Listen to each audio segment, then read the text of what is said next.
Les qualités d'une bonne femme. La première qualité dont j'aimerais vous parler, c'est la discrétion. Une bonne femme est discrète. Une bonne femme garde les secrets. Une bonne femme ne parle pas beaucoup. Elle garde les secrets de son mari. Elle garde aussi ses propres secrets. Elle ne parle pas beaucoup car la bouche qui parle beaucoup ne manque pas de divulguer des secrets. Prier, venir à l'église est une bonne chose, mais nous devons aussi avoir des caractères transformés. Et l'une des grandes qualités d'une femme, c'est la discrétion. Ce n'est pas d'abord sa beauté ni son charme, c'est cette capacité que tu as de garder les secrets. Les secrets même de tes propres enfants. Car il y a des mères qui détruisent la vie de leurs enfants en disant à tout le monde les problèmes de leurs filles, les problèmes de leurs garçons. Une bonne femme est une femme discrète. Une bonne femme est une femme qui garde les secrets. Une bonne femme est une femme qui ne parle pas beaucoup. Aujourd'hui, je ne sais pas ce qui se passe dans le monde. Les femmes se disent tout. Ça, c'est grave. Amen. Hein? Quel que soit le niveau de l'amitié que vous avez avec une amie, on ne se dit pas tout. Je vois des femmes qui partagent même leur intimité dans l'amitié. Toi, c'est comment, et puis vous parlez de cela. Bien aimé, ça, ce sont les habitudes des païennes. Amen. Hein? Parce que quand vous faites cela, vous êtes en train d'exposer votre couple, que tu sois satisfaite ou pas. Quand tu dis tout le temps à tes amis, non, mon mari me satisfait, tu peux pousser ton ami à envier ton mari. Et quand tout le temps tu dis que mon mari n'est pas à la mesure, tu es en train de faire qu'il y ait des ragots autour de ton mari, jusqu'à ce qu'un jour il l'entendra et vous ne pouvez pas savoir à quel point ça peut déstabiliser un mari. Lorsque on est une bonne femme, on garde les secrets. Des mères qui racontent tout aux tantes, tout aux oncles, que mon enfant, ma fille a fait ceci, mon fils a fait cela. Mais le problème, c'est que lorsque tu partages tout sur tes enfants et sur tous leurs défauts, il peut se faire qu'après 2 ans, 3 ans, ton fils a changé, mais toi, tu as dit tellement du mal sur ta fille qu'on va répandre une mauvaise réputation sur elle et demain, tu bloques son mariage. Pourquoi? Parce que tu n'as pas su garder le secret. Mais pas seulement cela. Des très bonnes choses aussi peuvent arriver à tes enfants, mais toi tu dis tout à tout le monde et tu leur crées des combats, tu leur crées des jalousies, parce que maman, par orgueil entre guillemets, aimerait dire à tout le monde que mes enfants maintenant ont beaucoup d'argent, mes enfants maintenant sont très bien, et ça tombe dans les oreilles des ennemis. Une bonne femme est une femme discrète. Son mari peut avoir des millions de dollars, elle ne le dit pas. Ils peuvent réaliser des grandes choses, elle ne le dit pas. Elle ne tombe pas dans la vantardise, dans la loquacité, en train de tout dire à tout le monde. Et quand même, elle a des problèmes avec son mari, elle ne va pas le répandre partout. Même à l'église, chère maman, quand vous avez des problèmes dans vos maisons, ce n'est pas que vous devez aller dire partout. Pourquoi? Dans 2 mois, 3 mois, vous allez vous entendre, mais les gens gardent cette image-là que vous ne vous entendez pas. Quand vous avez des problèmes, venez voir les pasteurs, venez voir certains responsables, point, barre, arrêtez. Quand vous avez des problèmes dans votre couple, chère maman, de le dire et de le dire et de le dire et de le dire. Et il y a un merveilleux exemple dans la Bible d'une femme discrète, Esther. Esther était dans une terre étrangère, elle était juive. Mais cette femme est devenue reine dans une terre étrangère et elle avait caché ses origines. Amen. Elle avait caché ses origines. Pourquoi ce n'était pas stratégique de révéler qu'elle était juive? Ça allait créer un problème dans sa vie et même perturber la destinée d'Israël. Elle a révélé ses origines quand c'était le temps de Dieu. Imaginez avoir un grand secret comme celui-là, où on ne sait pas d'où tu viens. Et ça te démange, dis que tu es juive, mais elle peut garder le secret de ses origines parce que Mardochée, l'homme rempli du Saint-Esprit, lui a dit, ne le dis pas. Est-ce que tu as cette capacité de garder une information et de la révéler seulement au temps de Dieu? Si tu as cette capacité, tu es une bonne femme. Mais si tu n'as pas cette capacité, tu es une mauvaise femme. Et je t'assure, ça te créera des sérieux problèmes. L'indiscrétion, la loquacité, bien-aimé, amène toujours des problèmes. Priez le Seigneur de vous donner la maîtrise de la langue. Amen. Une bonne femme sait maîtriser sa langue. Et Esther, par cette qualité, est devenue reine. Alléluia. Elle est devenue reine parce qu'elle était discrète.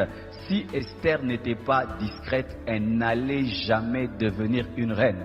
Elle n'est pas devenue reine seulement parce qu'elle était vierge et parce qu'elle était belle. Non, non, non. Elle est devenue reine parce qu'elle avait pu cacher qu'elle était juive. Amen.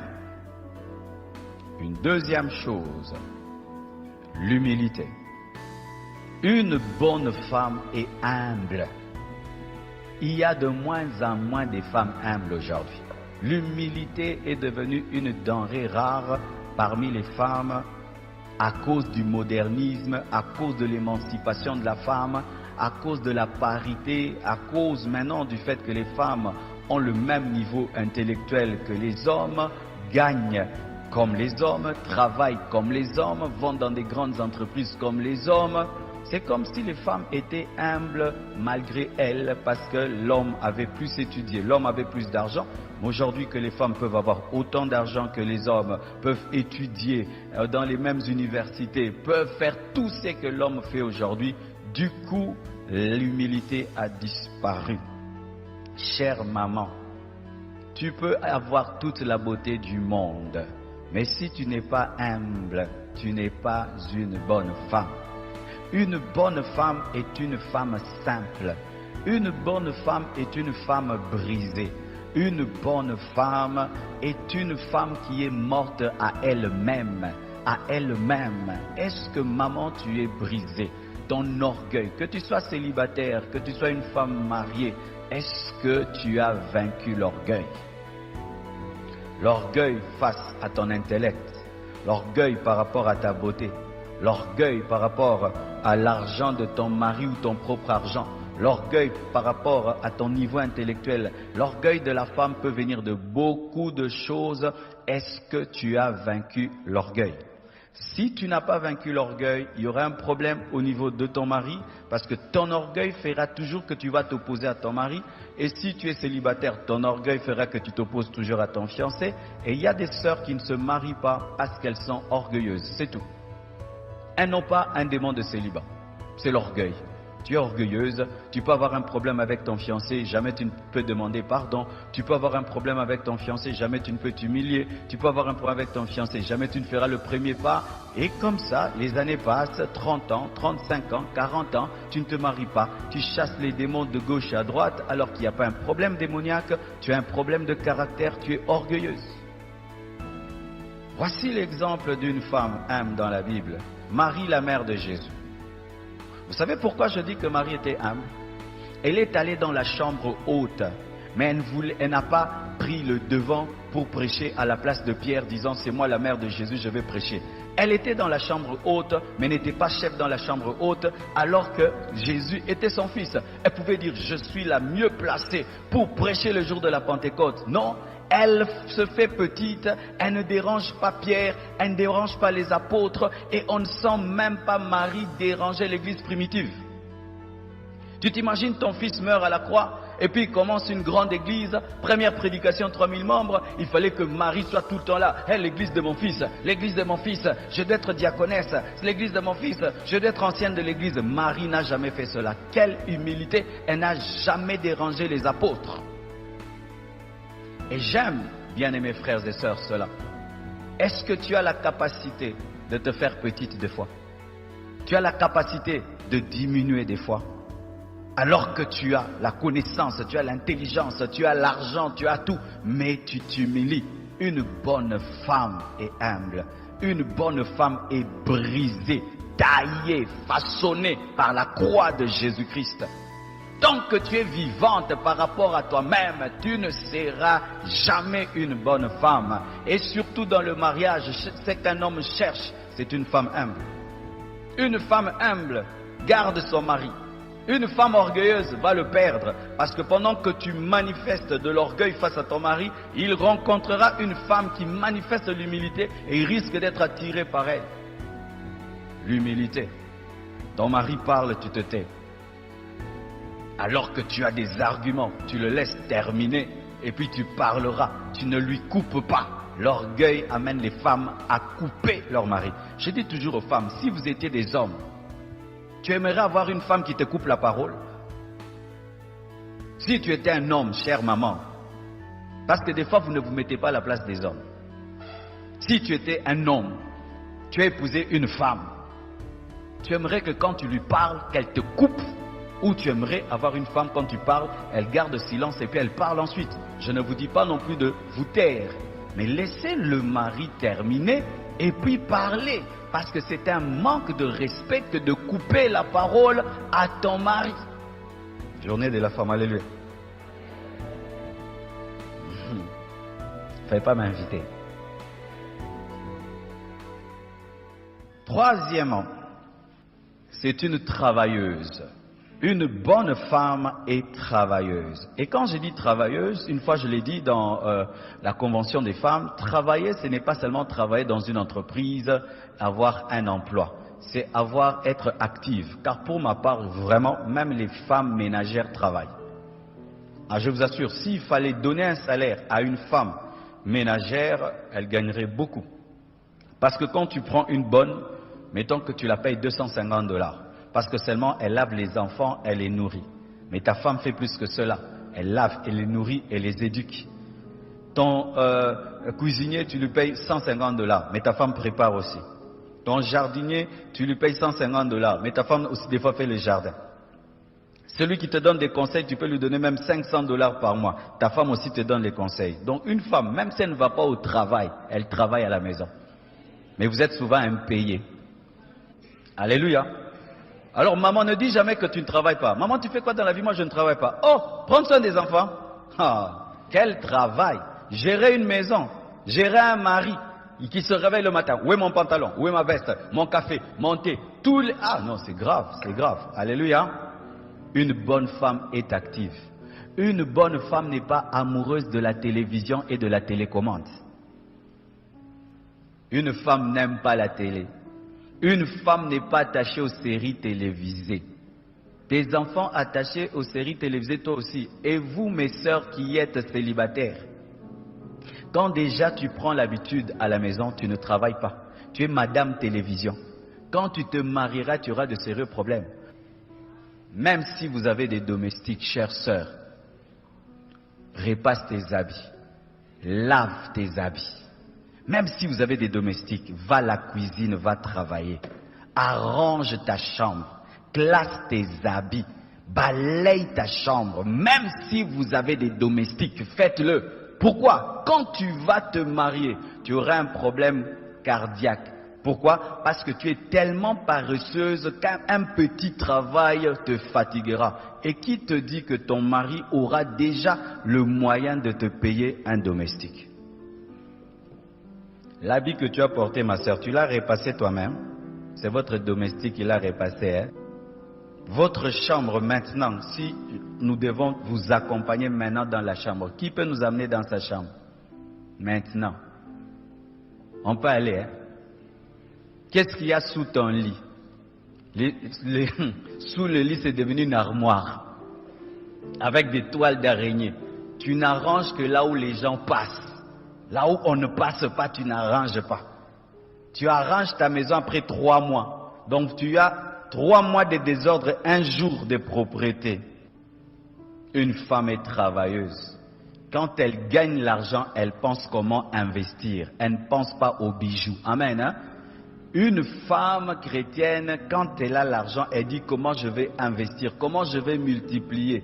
Elle ne pense pas d'abord aux habits, elle ne pense pas d'abord aux bijoux. Elle pense à investir et à multiplier. Quel projet tu as, chère femme? Est-ce que tu rapportes même l'argent à la maison ou tu as le projet de le faire?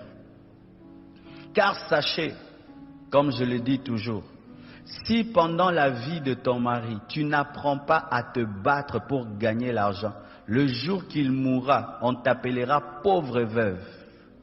Mais si pendant qu'il est vivant, tu sais chercher l'argent, tu sais gagner l'argent, tu sais investir, quand il mourra, on t'appellera riche veuve.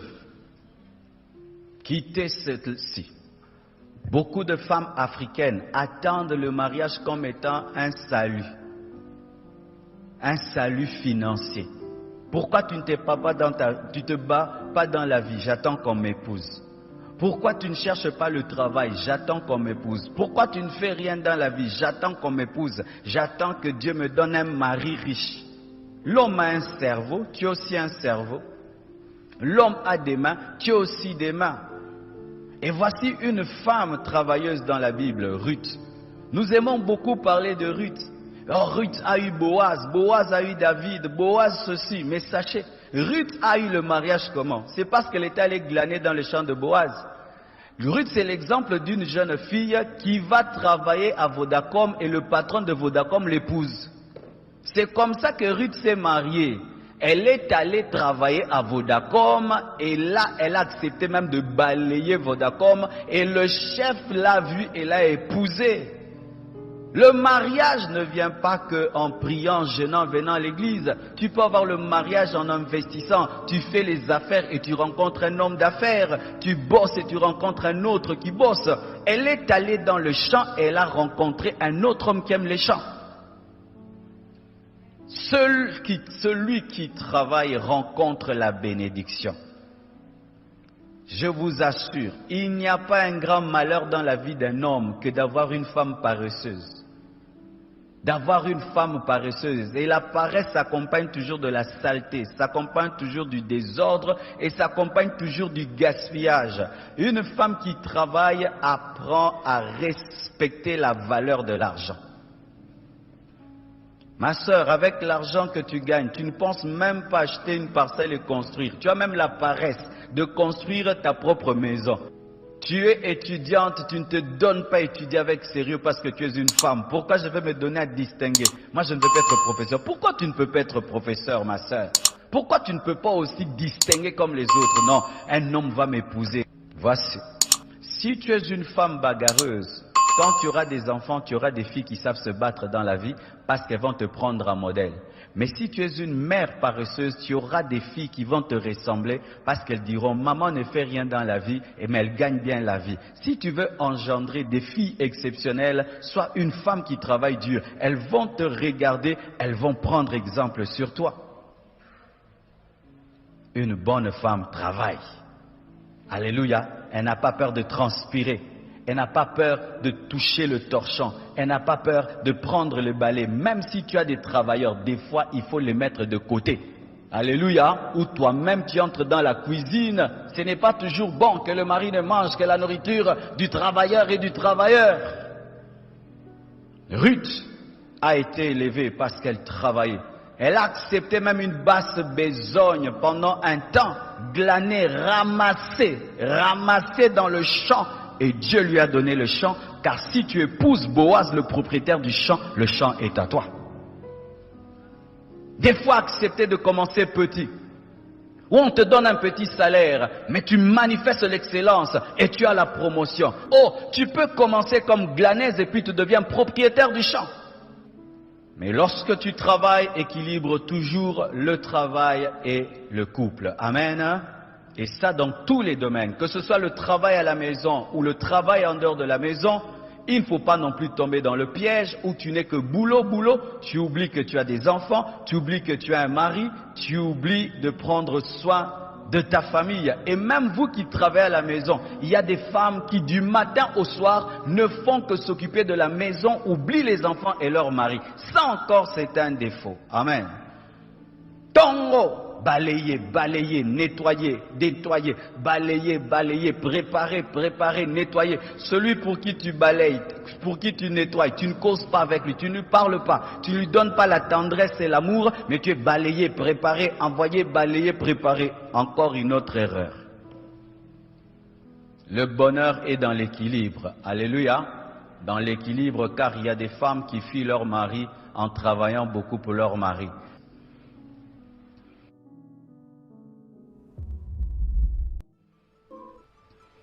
Quatrièmement, une bonne femme est propre. Une bonne femme ne sent pas comme un garçon. Vous voyez, les frères, des fois, ils sentent le bouc. Mais il y a des sœurs aussi qui sentent comme ça. Mais ça, c'est grave, hein? Une sœur qui sent comme un garçon. Avec tous les parfums des Chinois qu'il y a aujourd'hui, même des parfums de 1000 francs, 2000 francs, maman, tu sens mauvais. Alors nous qui ne dormons pas avec toi, on sent que tu sens mauvais. Maintenant, c'est lui qui dort avec toi. Il meurt.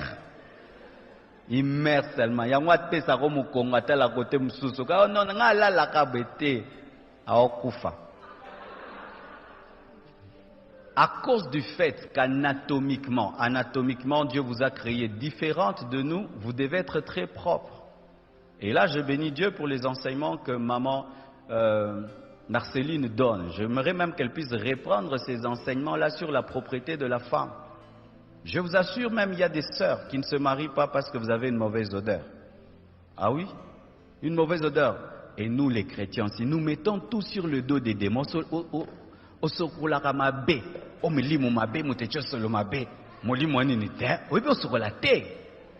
nos mamans avaient des mamans qui les apprenaient à se laver. Les mamans d'aujourd'hui ont honte d'apprendre à leurs filles à se laver.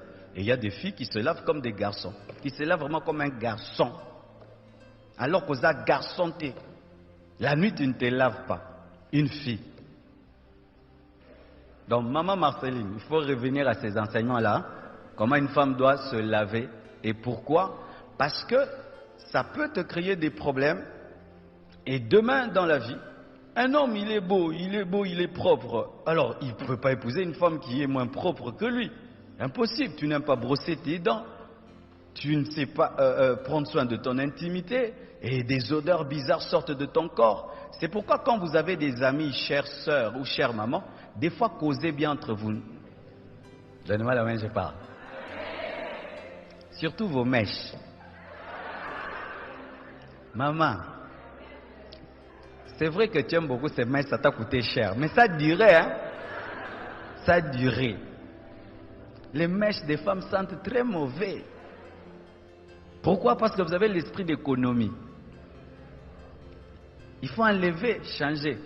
Tu reviens tes propres cheveux, le temps que peut-être tu laves les mèches ou tu changes les mèches. Chère sœur qui n'est pas mariée, quand tu es toute noire et tu te fais claire, tu sors de ta destinée. Parce que quand Dieu te crée noire, il a déjà préparé un homme qui va t'apprécier tel que tu es. Maintenant, quand tu quittes ta peau noire, tu deviens clair.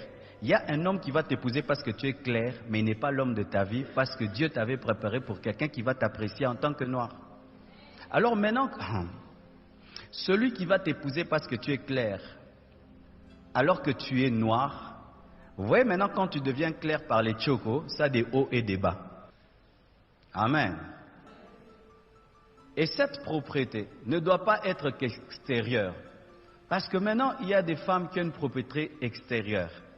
Un beau jean, un beau body, nanana. Mais une propreté doit être d'abord intérieure. Tu ne dois pas te rendre propre ou belle pour les autres. Tu dois le faire pour toi-même. Avoir une propreté extérieure et intérieure. Veiller sur la propreté de tes vêtements, la propreté de ton corps, la propreté de ton intimité, la propreté de ta peau, de tes cheveux, de tes dents. Il faut veiller dessus, je vous assure, et tu dois être ordonné. Un garçon peut ne pas savoir où se trouvent ses chaussures, où se trouvent ses pantalons, mais pas une femme. Une femme doit être ordonnée, avoir l'esprit des détails, perfectionniste. Je vois déjà ma petite fille Choukrani, comment elle est ordonnée. Personne ne lui a appris cela. Elle-même décide dans sa chambre, tout est à sa place. Si tu mets les désordres, elle peut pleurer. Elle peut pleurer. Quand on repasse ses habits, elle interdit qu'on mette ses habits dans la garde-robe. Mettez ses habits sur le lit, elle-même va les classer. On dit, pourquoi tu veux toi-même classer? Pour les retrouver facilement. À cet âge-là. D'ailleurs, chère maman, Bilambam Subokaba. Ces habits-là que vous gardez, que vous ne portez pas, que vous regardez sans porter, offrez-les, ça crée du désordre dans votre maison. Amassant des chaussures, amassant des pagnes, amassant des choses que tu ne porteras jamais. Mais c'est là, ça remplit ta garde-robe pour rien, ça crée un désordre. prenez le temps d'enlever et d'offrir. Car amasser amène toujours un problème d'ordre. Quel exemple nous avons? Esther encore. Esther a été choisie parce qu'elle avait Dieu.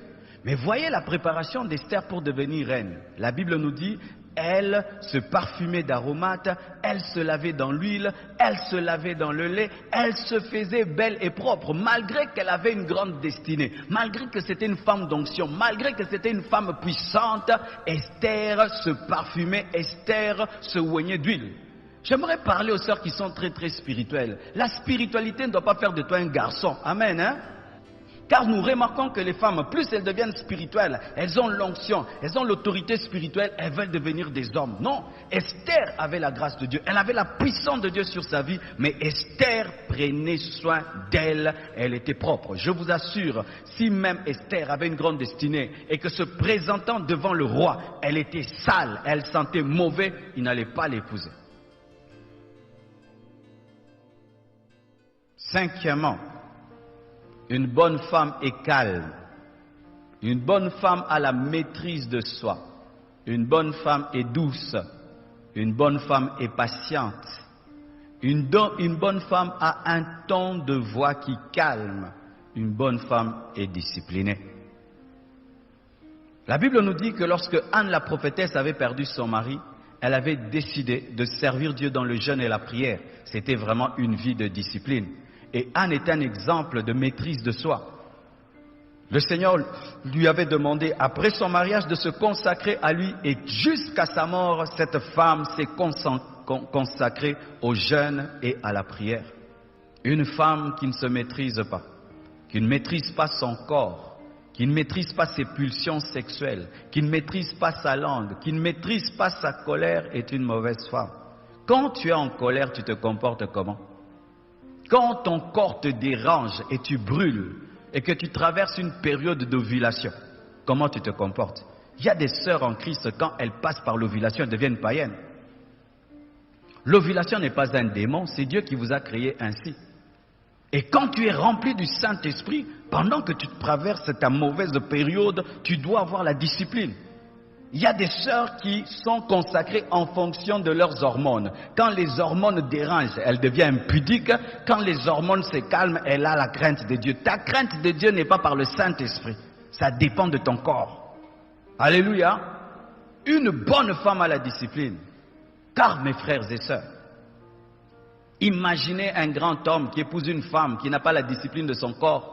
Et un jour, tu entends, elle est tombée avec le jardinier, elle est tombée avec le chauffeur. Quelle honte! Quelle honte! Toutes ces femmes que vous entendez, qui commettent des scandales, manquent la discipline. Anne était disciplinée, consacrée à Dieu, dans le jeûne et dans la prière, jusqu'à sa vieillesse. Une femme n'est pas agitée. Agitée comme un enfant. Tu es turbulente comme un garçon. Agité comme un garçon. C'est pourquoi le port des pantalons des femmes, des fois, les fait oublier qu'elles sont des femmes. Elle est calme, elle a la maîtrise de soi, la douceur. Une bonne femme est douce. Je remarque des fois que lorsque nous n'arrivons pas vers le caractère du Saint-Esprit, nous présentons souvent une raison. Moi, je suis comme ça, c'est ma manière d'être. Non, quand le Saint-Esprit vient dans ta vie, il te transforme.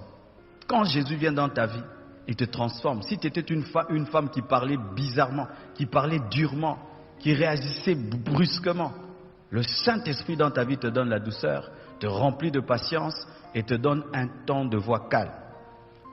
Le ton de la voix est très important dans le mariage parce que ça détermine même la réponse de ton mari. Ma chérie, mais d'habitude tu rentres à 20h. Aujourd'hui, pourquoi tu rentres à 0h? Qu'est-ce qui s'est passé à l'église? Ah, on a eu un cas de délivrance, vraiment on n'a pas pu finir et tout le reste. Excuse-moi, j'ai tenté d'ailleurs de t'appeler, ton téléphone était fermé, ça se passe bien. Le temps de la voix a déterminé ma réponse. Tu sais pourquoi ton mari te répond bizarrement? C'est parce que tu poses les questions bizarrement. Tu lui poses des questions comme si c'était ton petit frère qui est rentré en retard. Si tu as un ton de voix rempli de douceur, ton mari te répondra avec douceur. Même vos enfants, si tu veux que tes enfants te disent tout ce qu'ils ressentent, le ton de la voix compte. Comment tu as eu 0 sur 10? Je vous avais demandé de me donner un professeur à la maison, vous ne l'avez pas fait. Oh, au fait, comment tu es encore zéro? Qu'est-ce qui se passe? Au fait, ces derniers temps, j'étais distrait, mais je vous promets de faire mieux. Le temps de la voix détermine la réponse. Et la maîtrise de soi se révèle dans le temps de la voix. Lorsque tu sens la colère, ton mari fait quelque chose, les enfants, la femme qui a la maîtrise de soi, malgré qu'elle ressent la colère, quand la parole va sortir dans la bouche, ce sera une parole douce. Mais celle qui n'a pas la maîtrise de soi, ce qu'elle ressent, c'est ce qu'elle dit. Tu ne peux pas toujours, ce que tu ressens, tu le dis. Ce que tu ressens, tu le dis. Donnez-moi la main. Sixièmement, une bonne femme est sensible, sensible aux besoins des autres. Une bonne femme est compatissante. Une femme n'est pas dure. Une bonne femme, quand quelqu'un souffre, elle souffre avec elle. Quand quelqu'un a faim, elle sent sa faim. Quand quelqu'un pleure, elle pleure avec. Une femme n'est pas insensible. Et voyez Tabitha Dorcas, elle était sensible aux besoins des pauvres, aux besoins des veuves, aux besoins des orphelins. Que fais-tu pour les veuves? Que fais-tu pour les orphelins? Dans ta maison, tu prends soin de qui? Ma sœur, même si tu n'es pas mariée, as-tu compassion des gens facilement? Te mets-tu facilement à la place des autres? Cela peut révéler aussi si tu seras une bonne mère. Une jeune fille célibataire, remplie de compassion, sera une bonne maman. Pourquoi? Tu te mettras à la place de tes enfants. Tu protégeras ton mari, tu protégeras tes enfants. Tu seras sensible à leurs problèmes, à leurs douleurs. Mais quand tu es une jeune célibataire, tu n'es touché que par tes propres problèmes, jamais par les problèmes des autres. Lorsque tu entreras dans le foyer, tu ne seras pas sensible aux besoins de ton mari, sensible aux besoins de tes enfants, car il est possible d'être une femme mariée, mais tu n'aimes pas tes enfants et tu n'aimes pas ton mari. Ah oui, ah oui. Il y a des femmes qui ne préparent que lorsqu'elle a faim. Le mari peut traverser des moments difficiles dans son travail. Elle ne s'en occupe même pas. Une femme est sensible, sensible aux besoins des autres. Et chère maman, écoutez un peu. C'est un homme qui vient vous parler. Nous les hommes, nous sommes très touchés lorsque tu travailles dur de voir ta femme qui comprend que tu travailles dur. Mais quand vous nous prenez des fois pour des distributeurs de billets, mais sans vous occuper de la souffrance et du travail que nous avons, ça nous fait très mal, très mal. Ça fait plaisir à un homme. Tu reviens du travail et tu as beaucoup travaillé et tu sens ta femme n'est pas s'occuper de ce que tu ramènes, mais s'occuper de ta personne et remarquer que tu es vraiment très fatigué ces derniers temps. Et nous aimons beaucoup le massage des pieds. Alléluia.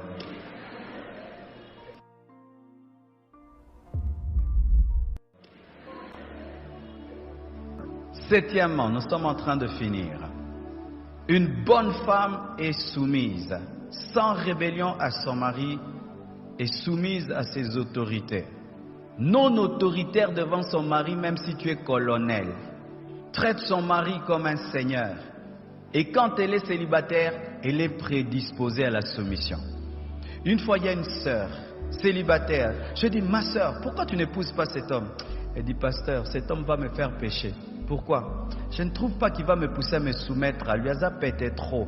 Chère sœur, quand tu es célibataire, tu dois avoir la prédisposition de te soumettre. Comme les païens disent que la marmite aime le couvercle. Une bonne femme attend un couvercle. Elle aimerait sentir une autorité au-dessus d'elle. Même quand elle est célibataire, elle dit, qui va dominer sur moi vraiment? Elle prie, Dieu, donne-moi un mari qui va être mon Seigneur. Mais quand vous demandez le mariage, vous voulez seulement avoir des amis? Non, ton mari n'est pas que ton ami, c'est aussi ton chef. Si tu ne traiteras pas ton mari comme ton chef, ne te marie pas. Amen, hein? Vis toute seule jusqu'à ta mort et à l'enlèvement de l'église. Mais si tu veux le mariage, tu dois te préparer à avoir un chef dans ta vie et avoir le plaisir d'avoir un chef. Chère maman, À moins que ton mari n'est pas un homme, mais un homme vraiment au vrai sens du terme, est incapable d'être heureux avec une femme insoumise. Un vrai homme, jamais, jamais, même s'il est rempli du Saint-Esprit, même Jésus n'est pas en communion avec une église rebelle. Traites-tu ton mari comme un chef? Traites-tu ton mari comme un chef? Une bonne femme traite son mari comme un chef. La Bible nous dit que Sarah appelait Abraham son Seigneur. Est-ce que tu traites ton mari comme un chef? Et ne vous laissez pas influencer par le modernisme actuel, avec la culture actuelle où les Blancs sont en train d'influencer même les Africaines. C'est vrai, la femme n'est pas l'esclave de l'homme. L'homme doit aimer la femme, mais la femme aussi doit être soumise. Dieu a établi l'homme comme étant le leader du couple et vous devez l'accepter. L'un des problèmes que nous avons aujourd'hui dans les nouveaux mariages, les jeunes mariés d'aujourd'hui, les femmes n'arrivent plus à se soumettre. Une bonne femme est soumise à son mari. Le traite comme un chef, comme Sarah. Huitièmement, une bonne femme a l'esprit de prière. C'est une intercesseuse. C'est une femme de supplication. C'est une femme qui a la vie de prière. C'est une femme qui est toujours à la brèche. Quelle est ta vie de prière, maman? Quelle est ta vie de prière, ma soeur? Maman, avec tous les enfants que tu as, tu dors sans prier. Tu te réveilles sans prier. Tu passes toute une journée sans prier avec tous les combats qu'il y a dans les maisons. Si Dieu te révélait ce qui se passait dans ta maison, peut-être tu as un travailleur qui est sorcier, tu ne le sais pas. Peut-être que tu as un chauffeur sorcier, tu ne sais pas. Peut-être que ta sentinelle est sorcière, tu ne sais pas. Un homme était toujours fidèle à sa femme pendant des années. Et un jour, après des années, il est tombé dans l'infidélité. Lui qui revenait toujours à temps est revenu en retard. Vous savez ce qui est arrivé? Il rentre à la maison chez lui, il ne voit pas la maison. Il voit le numéro 10, le numéro 12, mais il ne voit pas le numéro 11. Il cherche sa maison jusqu'à 5 heures. Vers 6 heures, sa maison apparaît. Il va voir la sentinelle. Il dit, mais je ne comprends pas. Cette maison, toute la nuit, je l'ai cherchée, je ne l'ai pas vue. Mais comment je vois maintenant la maison à cette heure-ci? Il parle à la sentinelle durement. Et puis la sentinelle finit par avouer, dire, au fait, moi depuis toutes les années que j'ai travaillé dans cette maison, moi je vous protège toujours, jamais la maison Bandundu. Parce que vous êtes très attaqués, il y a des voleurs qui viennent et tout. Comme ça, quand ils vous cherchent, ils ne vous voient pas. Vous dormez au Bandundu et puis je vous ramène à Kinshasa. Une bonne femme prie. Prie pour son mari, prie pour ses enfants, prie pour sa maison, prie pour la nourriture. Prie et prie et prie et prie et prie et prie. Elle a un rendez-vous avec Dieu. Elle a même un endroit dans la maison où elle va chercher Dieu. Quelle est ta vie de prière, maman? Il y a des choses que tu ne combattras, que tu ne vaincras jamais dans l'intelligence. Jamais. Les démons, les puissants des ténèbres, un mauvais caractère d'un mari, tu vas le changer comment? En te fâchant? Si tu te fâches, il se fâche davantage. Ma mère a gagné mon père à genoux. Mon père pouvait sortir. Et il revient tard. Ma mère se lève, il la tape encore. Hein? Il a tort et puis il la tape. Et puis il répare encore 3 jours. Il revient encore, il tape. Ma mère a commencé à fréquenter les gens du full gospel. Elle a commencé à prier et Dieu a changé son mari. Tu vois le mauvais caractère de ton mari, il persiste parce que tu ne pries pas. Tu te chamailles, tu te chamailles, tu te chamailles, tu rends le mal pour le mal au lieu de prier, alors qu'il y a une puissance de ténèbres derrière votre couple qui veut le détruire, amener le divorce. Mais toi, une femme, tu ne pries pas, tu passes le temps devant la télé. 1 heure du temps que tu passes devant la télé, si tu pouvais transformer 1 heure de télévision en heure de prière, tu aurais déjà vu le résultat dans ta maison. Vous passez le temps devant novelas, télévision, WhatsApp, Internet, mais peu de temps de prière et vous êtes étonné que la gloire de Dieu ne se manifeste pas dans vos vies. Ma soeur, une fille célibataire qui a déjà l'esprit de prière amènera cela dans sa maison. Oh, ma soeur, c'est maintenant que tu dois avoir la vie de prière. Amen. Hein?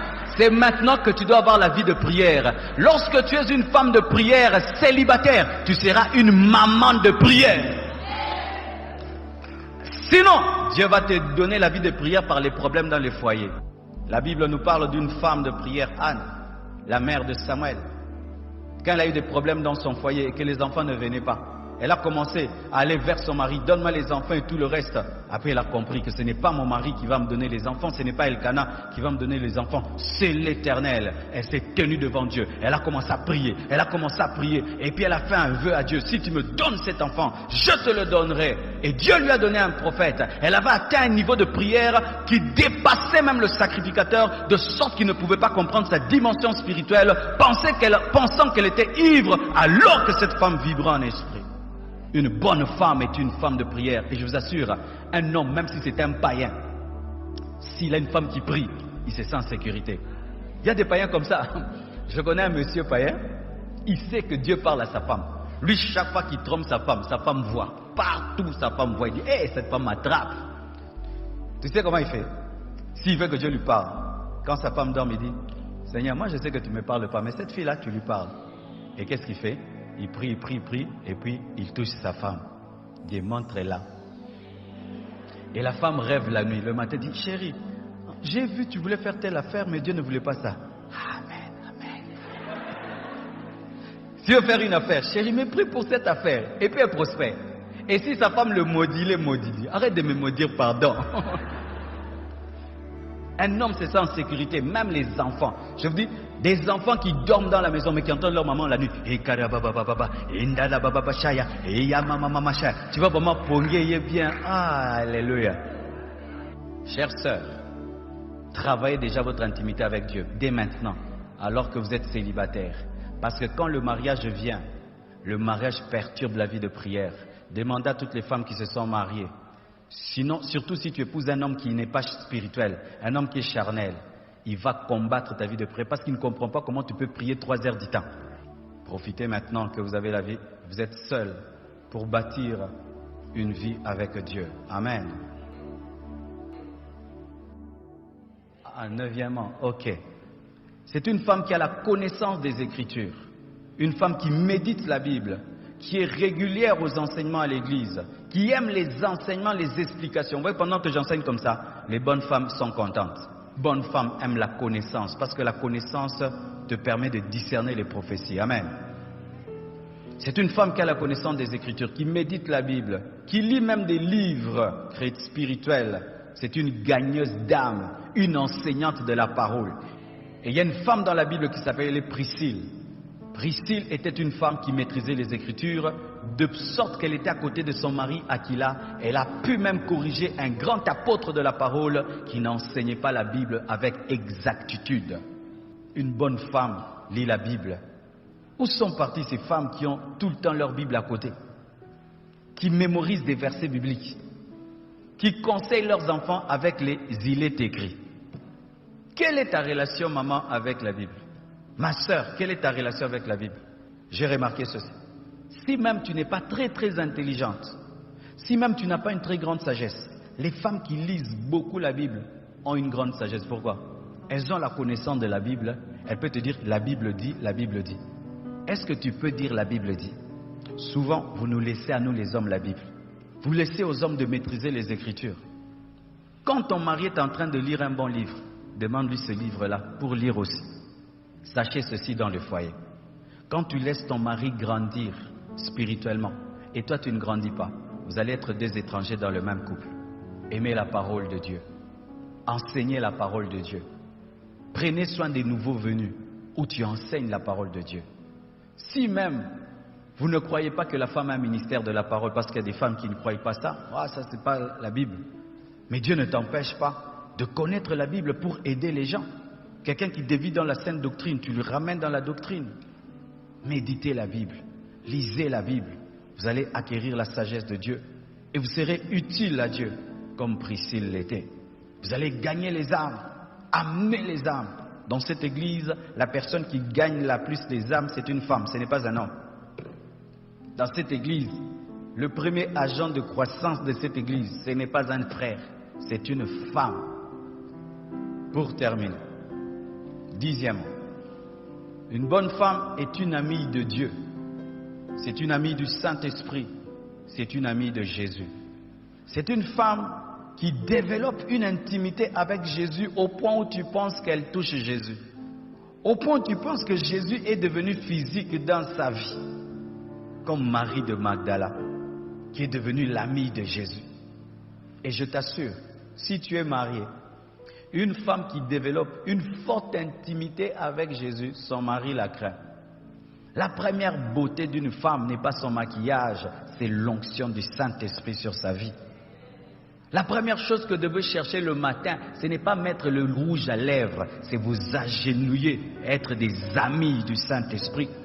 De sorte que tu puisses dire à ton mari, Jésus m'a dit, le Saint-Esprit m'a dit, ne fais pas ça. Alléluia. Une bonne femme est une femme prophétesse.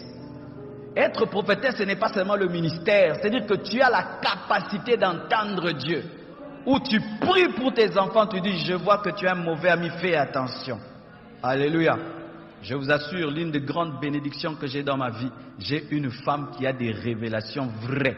Elle peut te dire des choses, tu les fais, tu vois la main de Dieu. Alléluia. Marie de Magdala était une amie de Jésus. Et c'est à elle que Jésus a révélé qu'il précédait ses disciples en Galilée. Elle a pu leur donner le programme de Jésus. Une bonne femme est une adoratrice. Elle cuisine en chantant. Elle prépare en chantant. Elle s'habille en chantant. Elle amène tout le temps l'esprit d'adoration. Elle est dans sa voiture, la musique chrétienne, la musique chrétienne. Mais si ma soeur, yo lela bawana, tu es une sœur en Christ, mais tu écoutes la musique mondaine, tu te maries, c'est toi qui apprendras à tes enfants les pas des danses du monde. Une bonne femme est une adoratrice. Et une adoratrice répand tellement de joie dans la maison. Et même quand vous traversez des moments difficiles, l'esprit d'adoration qu'elle a fait que tu ne sens pas que vous passez par des moments difficiles. L'homme rentre vite à la maison quand il sait qu'il va trouver une femme heureuse. Là, il rentre vite et qui m'a embouteillage. Mais quand il sait qu'il a laissé une femme en colère et il va trouver une femme en hyper colère. Chers célibataires, je vous donne un petit conseil. Si vous n'avez pas trouvé un bon mari, ne vous mariez pas. Parce que dans le mariage, soit c'est le ciel, soit c'est l'enfer. Que Dieu vous bénisse abondamment. Nous allons nous tenir debout et nous allons prier. Prie pour ton cœur, prie pour ta vie. Et demande que Dieu fasse de toi une bonne femme. Prions au nom de Jésus-Christ.